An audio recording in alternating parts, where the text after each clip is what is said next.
বিকেল বেলায় আমি আর মা একটু ঘুরু করতে বেরিয়ে পড়েছিলাম। বেরিয়ে দেখি আর টোটোর কোনো পাত্তা নেই, কিন্তু দেখতে পেলাম একটা দারুণ জিনিস। এই দাদাটা বসে পুকুর পাড়ে ফিশিং করছিল। আমরাও দেখতে দাঁড়িয়ে পড়লাম ওখানে। উনি বলল ফিশিং করাটা নাকি ওনার একটা হবি। উনি মাছ ধরে আবার পুকুরেই ছেড়ে দিচ্ছিল। তেলাপিয়া মাছটা কিছুক্ষণ আগে উঠিয়েছিল, আবার পুকুরেই ছেড়ে দিয়েছে। দেখতে দেখতে আমরা টোটোর খোঁজ পেয়ে গেলাম। যেতে যেতে কি সুন্দর একটা আম বাগান দেখতে পেলাম। দেখো, ছোট ছোট গাছের আম বাগান। রাস্তায় যেতে যেতেই আমরা দেখলাম কি সুন্দর একটা আর্টিফিশিয়াল গাছের শপ। দেখেই আমরা নেমে পড়লাম টোটো থেকে। পুজো আসছে, আমরা নতুন জামা পরবো, ঘরকে সাজাবো না? তাই মা পছন্দ করে নিল খুব সুন্দর সুন্দর কয়েকটা আর্টিফিশিয়াল প্লান্ট। এগুলো স্টার্টিং প্রাইস তোমার ওই 20 টাকা, তারপরে 30 টাকা, তারপরে 100 টাকারও ছিল, 50 টাকারও ছিল। দেখে তো মনে হচ্ছিল সবই নিয়ে নি, কিন্তু সব তো আর নেওয়া যাবে না। কয়েকটা নিলাম, তোমাদের পরে দেখাবো আমি বাড়ি গিয়ে।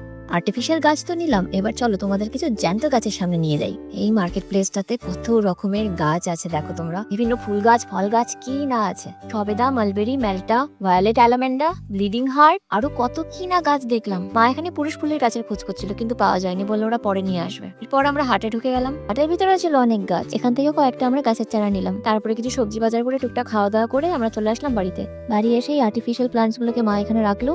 এবার আমি একটু ফ্রেশ হয়ে নিই, আবার আসছি পরের ব্লগে। টাটা।